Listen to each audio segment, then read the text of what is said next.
오늘 우리에게 주시는 하나님의 말씀은 시편 119편 25절로 32절까지와 베드로전서 1장 22절로 25절까지의 말씀입니다.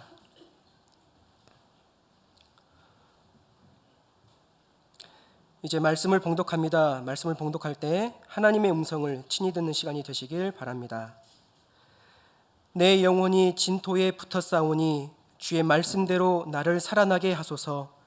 내가 나의 행위를 아뢰매 주께서 내게 응답하셨사오니 주의 율례들을 내게 가르치소서. 나에게 주의 법도들의 길을 깨닫게 하여 주소서. 그리하시면 내가 주의 기이한 일들을 작은 소리로 읊조리리이다. 나의 영혼이 눌림으로 말미암아 녹사오니 주의 말씀대로 나를 세우소서. 거짓 행위를 내게서 떠나게 하시고 주의 법을 내게 은혜로이 베푸소서. 내가 성실한 길을 택하고 주의 규례들을 내 앞에 두었나이다. 내가 주의 증거들에 매달려 싸우니 여호와여 내가 수치를 당하지 말게 하소서.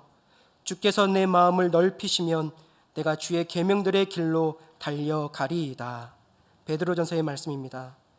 너희가 진리를 순종함으로 너희 영혼을 깨끗하게 하여 거짓이 없이 형제를 사랑하기에 이르렀으니 마음으로 뜨겁게 서로 사랑하라. 너희가 거듭난 것은 썩어질 씨로 된 것이 아니요 썩지 아니할 씨로 된 것이니 살아있고 항상 있는 하나님의 말씀으로 되었느니라. 그러므로 모든 육체는 풀과 같고 그 모든 영광은 풀의 꽃과 같으니 풀은 마르고 꽃은 떨어지되 오직 주의 말씀은 세세토록 있도다 하였으니 너희에게 전한 복음이 곧 이 말씀이니라. 아멘. 우리는 지난 한 주간 시편 119편을 같이 묵상을 하였습니다. 이 시편 119편은 성경 중에 가장 긴 장이라고 하죠. 176절까지 있는데 그래서 다 끝내지 못하고 7월 달로 넘어갔습니다. 아마 이제 다음 달에도 이제 119편을 볼 텐데 가장 긴 장을 매주 조금씩 묵상을 하다가 예배 자리에 우리가 다 모였습니다.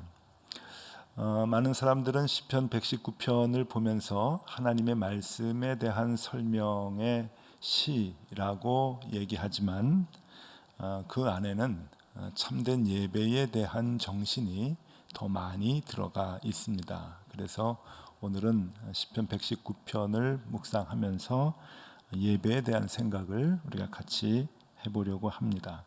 특별히 올해가 종교개혁 500주년이어서 개혁교회의 신앙에 대해서 기회가 닿는 대로 우리가 말씀을 나누고 있는데 예배에 대한 이야기를 오늘 나눌까 합니다. 개혁교회가 예배를 어떻게 생각을 하고 어떻게 예배를 이렇게 만들어 왔는지에 대한 말씀을 나누려고 합니다. 우리가 놓치고 있는 예배의 부분들이 꽤 많이 있는데 오늘 이 설교를 통해서 그 부분들, 놓치고 있는 부분, 그 예배의 정신을 다시금 회복하면 좋겠다 하는 생각을 합니다. 종교를 개혁했다라고 하는 것은 예배를 개혁했다라고 하는 의미가 됩니다. 왜냐하면 기독교에서 예배는 거진 신앙의 전부이기 때문에 그렇습니다. 그래서 개혁자들은 예배를 개혁하는 것으로 종교 개혁의 완성을 삼으려고 했습니다. 기독교 예배를 개혁을 한다 했을 때 그럼 무엇을 가지고 어떻게 개혁을 했느냐 생각할 수 있는데 가장 중요한 것은 제사에서 예배로의 변환을 얘기합니다. 이게 가장 중요하죠. 그냥 짧게 한 문장으로 얘기하면 제사에서 예배로 바뀐 것이 종교 개혁의 예배의 개혁이었다라고 볼 수가 있습니다. 그래서 개혁교회에서는 기독교 예배에 있어서 그러니까 우리가 드리는 예배에 있어서 제사의 개념이 아직도 살아있는 부분이 있다고 한다면 그것은 가차없이 개혁되어야 한다라고 생각을 해왔습니다. 그래서 중세 가톨릭 교회에 남아 있었던 제사의 모습들을 가능하면 많은 부분을 바꿨고 없앴던 것이 개혁교회의 예배였던 것입니다. 그렇다면 무엇이 중세교회에 남아있었던 제사의 요소였을까? 그게 이제 궁금하죠. 무엇 때문에 개혁자들이 중세 가톨릭 교회의 예배를 봤을 때 못마땅하게 생각하고 마음 아프게 생각했을까 하는 겁니다. 그것 중에 가장 중요한 것이 두 가지가 있는데, 첫 번째는 예배 공간의 신전화입니다. 그러니까 예배 드리는 이 공간, 우리가 예배 드리는 공간이 강당에서 예배를 드리는데, 중세 교회는 신전화 시켰다라고 하는 것이죠. 신전이 뭡니까? 신전은 주로 로마 시대에 많이 있었던 것이 이제 신전인데, 그 신전이라고 하는 개념은 신의 임재의 공간을 의미하는 것입니다. 그러니까 신이 와 계시는 곳, 그것을 신전이라고 얘기해요. 말 그대로 신전입니다. 그래서 그 신전의 특징은 건물에 들어서는 순간 신의 임재를 느끼게 하는 것이죠. 건물 자체가. 근데 중세교회가 그 신전의 개념을 갖고 있었다는 겁니다. 왜냐하면 로마 시대에 그 마을마다 도시마다 신전이, 큰 신전들이 있었는데, 그 신전에서 이제 로마 시대에 그 종교가 기독교로 바뀌면서, 국교로 바뀌면서 그 신전에서 예배를 드리기 시작을 했거든요. 그러면서 자연적으로 그 웅장한 그 신전의 그 신전화가 예배당의 모습으로 유입이 되는 겁니다. 그래서 그것이 중세 교회까지 1000년 동안 계속 이어지게 되는 것이죠. 성지순례를 다녀왔는데, 베들레헴에 예수님 탄생한 곳이나 예루살렘에서 예수님이 이게 십자가를 지고 돌아가신 그 행적이 있는 모든 곳에는 다 예배당이 세워져 있는데, 그러니까 중세 시대 다 세운 거죠. 근데 보면은 다 화려하고 웅장합니다. 왜냐하면 신전의 개념의 특징은 커야 되고 웅장해야 되고 화려해야 됩니다. 그래서 인간의 초라함이 보여지게 돼야 되는 것이죠. 왜? 신은 크신 분이기 때문에. 그래서 우리가 대자연 앞에 가면 인간이 연약하고 초라해 보이듯이, 신전에 들어가게 되면 그 웅장함과 화려함에 눌려서 인간의 연약함을 느끼게 되기 때문에 그렇습니다. 중세 교회는 예배당에서 그러한 효과를 가져와야 되기 때문에 아주 화려하고 천장도 높고 웅장하고 이제 그렇게 예배당들을 다 만들게 된 것이죠. 로마의 신전이 예배당에 그 유입하게 된 그 실례를, 여러 가지 예가 있습니다. 그 중에 실례를 하나만 여러분들에게 들어드리면은, 로마 시내에 가면은 판테온 신전이라고 하는 것이 있습니다. 이 판테온 신전이 건축적으로 중요한 의미가 있는 것은, 여러분 우리가 그 사진에서 봤을 때 로마의 중요한 도시들마다 신전들이 있었던 그 신전터가 있죠. 그럼 지금도 보면은 주로 큰 기둥들이 있습니다. 그 신전의 기둥들만 이제 남아 있는데, 너무 세월이 오래 지나니까 이제 지붕은 다 없어지고 기둥들만 남아 있는데, 그 기둥의 규모들을 보면은 뭐 어마어마한 것을 이제 보게 되는데, 이 판테온 신전의 그 의미는 지붕이 아직도 남아 있기 때문에 중요합니다. 지금도 사람들이 이제 들어가서 관광객들이 다 보죠.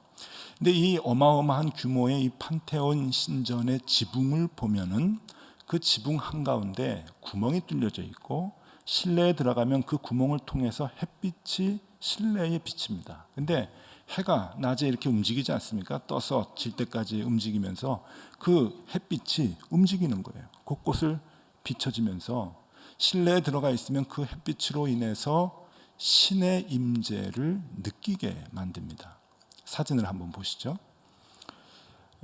지금 로마에 있는 판테온 신전인데, 저도 들어가 봤거든요. 근데 낮에 정말 들어갔는데 햇빛이 줄기가 보입니다. 쭉 보여가지고 그 안에 들어가서 사람들 막 사진 찍으려고 그러고 이제 햇빛 들어오는데, 조금 신비한 듯이 그렇게 이제 보이는 거죠. 이게 이제 신전의 특징입니다. 근데 이제 이런 그 신전의 개념이 이제 예배당으로 이제 바뀌는 것이죠. 여러분들이 잘 알고 있는, 뭐 꼭 가보지 않아도 잘 알고 있는 파리의 노틀담 성당의 모습을 보여드립니다. 이 노틀담 잘 알죠? 이게 노틀담 이제 성당인데, 노틀담이라고 하는 말은 프랑스어로 직역을 하면 우리들의 부인 이런 뜻입니다. 우리들의 귀부인, 이게 노틀담인데, 그러니까 부인이면 누굴 얘기하는가 하면 마리아를 얘기합니다. 그러니까 이 성당의 이름 자체를 보고 우리가 알 수 있는 것은 마리아를 위해서 지은 성당이구나 하는 것을 알 수 있는데, 세계 곳곳에 마리아를 위한 성당은 참 많습니다. 가톨릭에서 많이 지었는데, 이 마리아를 위한 성당을 지을 때 반드시 들어가는 것은 가운데 동그란 창문입니다.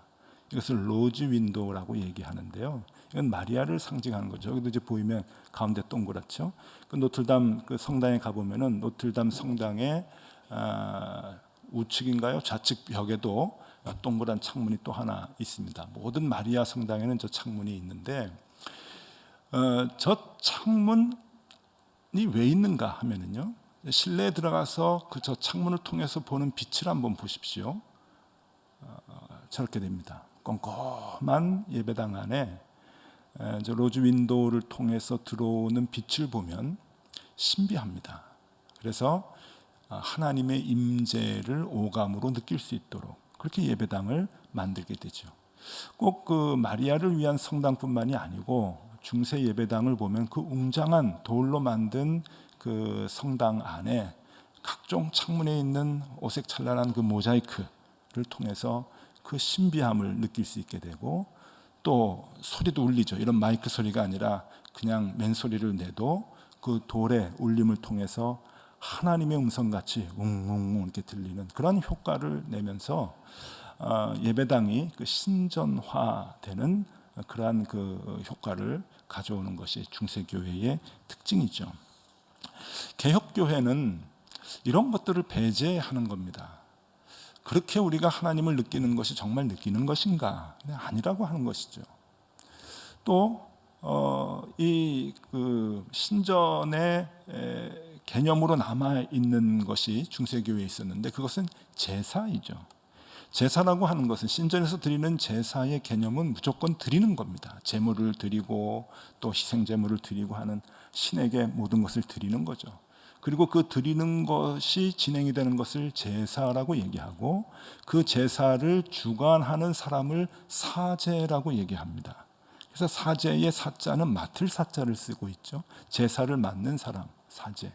그래서 이 사제는 신과 인간 관계에서 드리는 제사를 주관하는 자로서 중간에 있는 역할을 감당하는 자를 사제라고 얘기를 하는 거죠. 그렇게 자리매김을 합니다. 그러니까 사제의 얘기에 꼼짝없이 복종해야 되는 것이죠. 제사를 드리는데 어떻게 사제의 거역을 합니까? 그래서 가톨릭 교회의 사제주의가 그 배경 속에서 나오게 되는 것이죠. 사제를 중심으로 움직이는 사제주의. 그래서 이 개혁교회는 이런 것들을 배제하는 겁니다. 전적으로 자꾸만 드리라고 강요를 하고 드려야만 하는 그러한 그 예배가 아니라, 그런 제사의 성격의 예배가 아니라, 정말 하나님께 우리가 예배하는 것은 하나님께로부터 받는 것이다. 하나님께로부터 은총을 받고 하나님께로부터 말씀을 받는 것이 예배다라고 하는 것으로 바뀌어지는 것이죠. 엄청난 반전이 있는 것이죠. 그게 종교개혁입니다. 그래서 예배의 개혁이 종교의 개혁이라고 얘기할 정도이지요. 그러면 개혁교회에서는 무엇을 강조했는가? 개혁교회가 예배를 드릴 때 무엇을 소중하게 생각을 했는가 하는 겁니다. 두 가지가 있는데, 그것은 하나님의 절대 주권과 인간의 전적인 타락을 깨닫고 사죄의 은총을 구하는 것. 이것이 예배의 가장 중요한 첫 번째 이유다 하는 거예요. 예배를 왜 드리느냐? 하나님의 절대 주권, 하나님이 나의 주인이십니다. 그리고 나는 연약한 인간입니다. 매일매일 타락합니다. 죄를 지을 수밖에 없습니다. 그러니 나의 죄를 사해 주시고 하나님의 은총으로 용서하여 주시옵소서. 하는 것을 예배의 시간대마다, 예배 때마다 고백을 하는 거예요. 이게 개혁교회의 예배의 첫 번째 이유인 것이고, 두 번째는 하나님께 나의 마음을 비우면서 그 비운 마음에 하나님의 뜻을 담는 것을 의미합니다. 그렇게 전적으로 타락한 인간의 마음이기 때문에 주인 되시는 하나님 앞에서 나는 보잘것없는, 아무것도 할 수 없는 무능한 한 인간인데, 그 무능한 인간의 마음에 하나님의 마음을 담겠습니다 라고 하는 것이 예배의 행위라고 하는 것이죠. 그 하나님의 뜻을 담는 방법은 오감을 통해서 하나님을 느끼는 것이 아니라, 오감을 통해서 느끼는 배제한다 그랬죠. 오감을 통해서 느끼는 것이 아니라 전적으로 하나님의 말씀에 의해서 깨닫게 되는 것. 그래서 개혁교회의 예배는 말씀을 받는 것입니다. 중세 가톨릭 교회가 자꾸만 드려라 하는 것을 배제하고, 이제는 하나님께로부터 오는 은총의 말씀을 받는 그 예배를 개혁교회는 드리기 시작하게 된 것이지요. 그래서 간단하게 정리해 보면은, 지금까지 말씀드린 것을 정리해 보면은, 개혁교회의 예배는 신전의 개념에서 예배당의 개념으로 바뀌게 된 것을 말하는 것이고, 또 신전의 예배는 드리는 제사가 중심으로 되어 있는 반면에 개혁교회의 예배당의 예배는 받는, 말씀을 받는 예배로 바뀌는 것을 의미합니다. 그러면 개혁교회 예배에 있어서 하나님께로부터 받는다라고 하는 것은 무엇인가? 그럼 말씀을 받는 것이죠. 그런데 이 말씀을 받기 위해서 전제가 되어야 하는 것은 내 마음의 생각을 비우는 것입니다. 말씀을 받는 것은 그냥 말씀을 읽는 것입니까? 그리고 그 말씀의 내용을 아는 것입니까? 아닙니다. 제가 아무리 설교를 하고 아무리 말씀을 여러분들에게 풀어드려도 이 말씀이 여러분들의 삶 속에서 여러분들의 삶의 기준이 되지 않는 한은 말씀을 받는 것이 아니죠. 그런데 그 말씀을 받기 위해서 전제되어야 하는 것은 내 마음을 하나님께 드리는 것입니다. 내 마음을 드린다고 하는 것은 내 마음을 포기하는 것이죠. 내 마음의 생각을 내가 내려놓는다는 것을 의미하는 것이죠. 절대 주권자이신 나의 주인이신 하나님 앞에 내 생각을 내려놓습니다. 내 생각은 아무것도 아닙니다. 내 생각대로 살지 않겠습니다라고 내 생각을 포기할 때 그 자리에 하나님의 말씀이 비로소 들어오게 된다고 하는 겁니다. 그래서 개혁교회에서는 그 행위, 나의 잘못된 생각을 내가 하나님 앞에 드립니다. 그러니 그 비어진 나의 마음속에 하나님의 말씀을 채워서 내가 하나님의 생각대로 살아갈 수 있도록 새 사람이 되게 해 주시옵소서라고 하는 이 과정을 개혁교회에서는 은혜라고 얘기합니다. 은혜. 내 마음대로는 살아갈 수가 없으니 하나님의 말씀으로 나를 인도해 주십시오.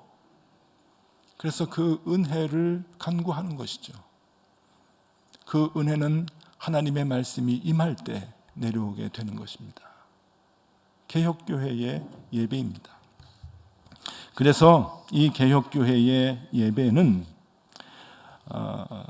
받는 예배냐 드리는 예배냐 그 개념은 의미가 없습니다. 그게 무의미한 것이죠. 왜냐하면 드리는 것과 받는 것이 같은 개념이기 때문에 그렇습니다.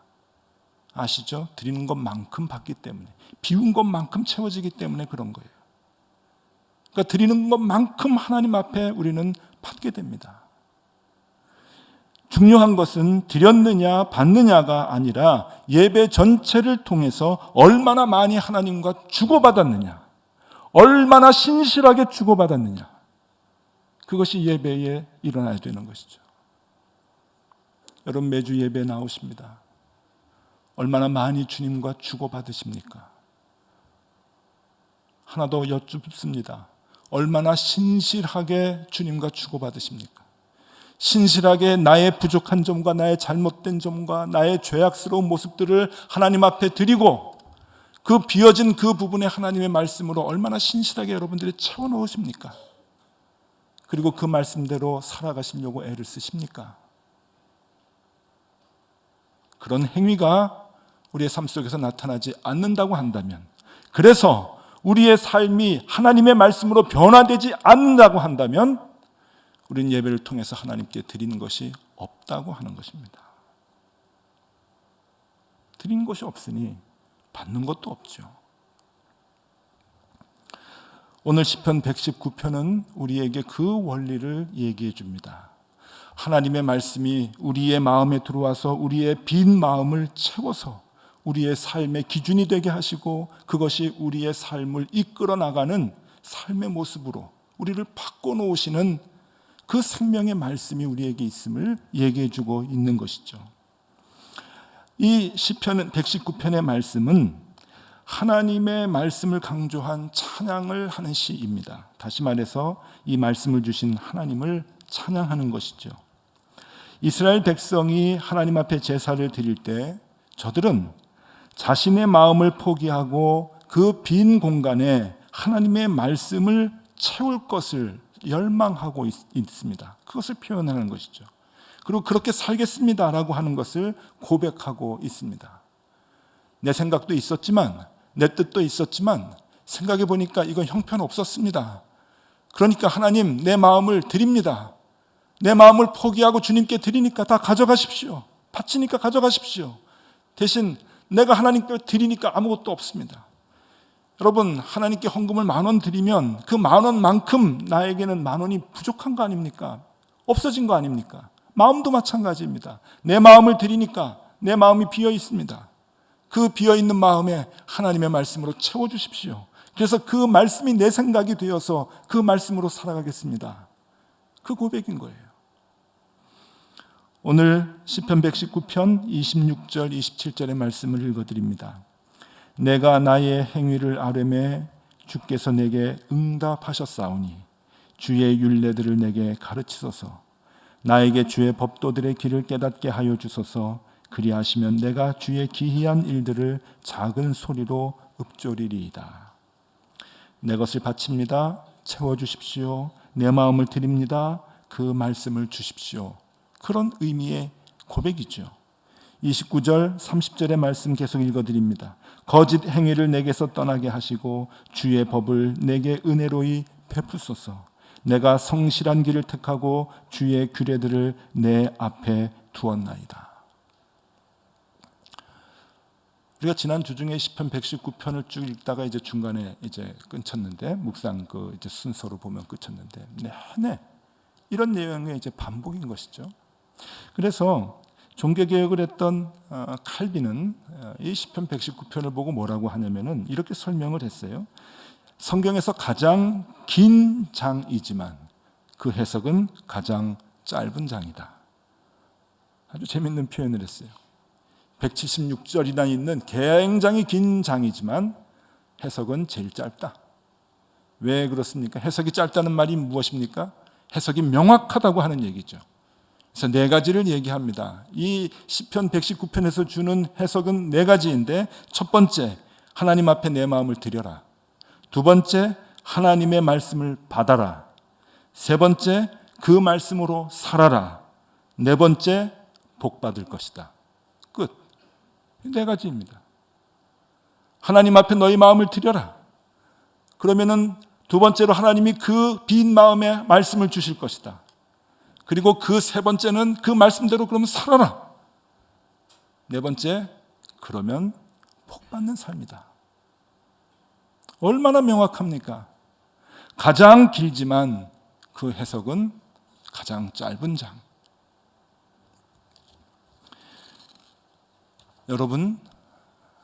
여러분들은 이 짧은 예배의 시간, 일주일에 1시간입니다. 무엇 하십니까?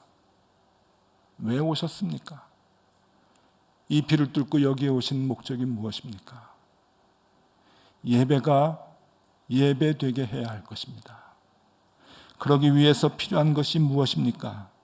그것은 하나님께 드린 만큼 받는다고 하는 것입니다. 무엇을 드리십니까?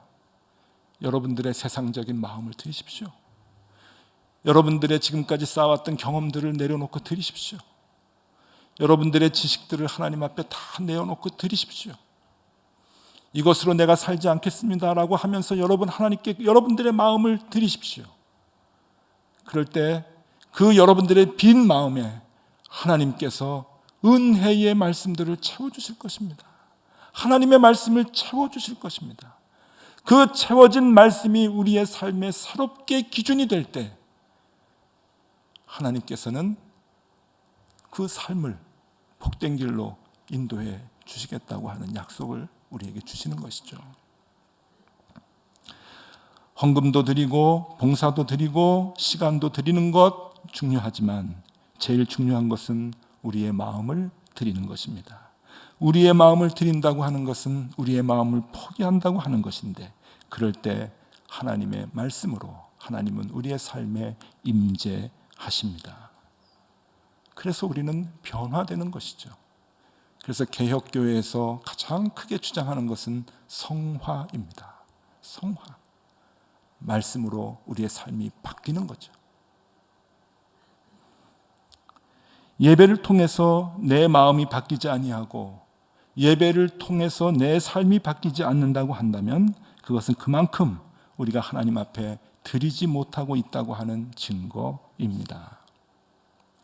그래서 예배를 통해서 말씀을 받아 그 말씀으로 삶이 변화되는 것을 베드로 사도는 이렇게 표현합니다. 베드로전서 1장 22절과 23절의 말씀을 읽어드리고 오늘 설교를 마치려고 합니다. 너희가 진리를 순종함으로 너희 영혼을 깨끗하게 하여 거짓이 없이 형제를 사랑하기에 이르렀으니 마음으로 뜨겁게 서로 사랑하라. 너희가 거듭난 것은 썩어질 씨로 된 것이 아니요 썩지 아니할 씨로 된 것이니 살아있고 항상 있는 하나님의 말씀으로 되었느니라. 하나님의 말씀이 우리의 삶을 바꿀 수 있는 유일한 길이다라고 하는 것을 얘기해 줍니다. 여러분, 예배 시간마다 하나님께 여러분들의 마음을 많이 드리시면 좋겠습니다. 그리고 그 드린 만큼 하나님께서 주시는 하나님의 은혜의 말씀을 여러분들이 많이 사모하고 받으실 수 있으면 좋겠습니다. 그것이 반복이 될 때 우리의 삶은 우리도 모르게 복된 길을 가는 하나님의 자녀의 삶이 되어 있을 것입니다. 기도하겠습니다. 하나님 아버지, 이 예배의 시간에 우리의 마음을 드리오니 받아 주시옵소서. 비어진 우리의 마음만큼 하나님의 말씀을 넣어 주시옵소서. 주의 도우심으로 얻게 된 새 생명으로 우리가 이 땅을 승리하며 살아가게 하여 주시옵소서. 예수 그리스도의 이름으로 기도드리옵나이다. 아멘.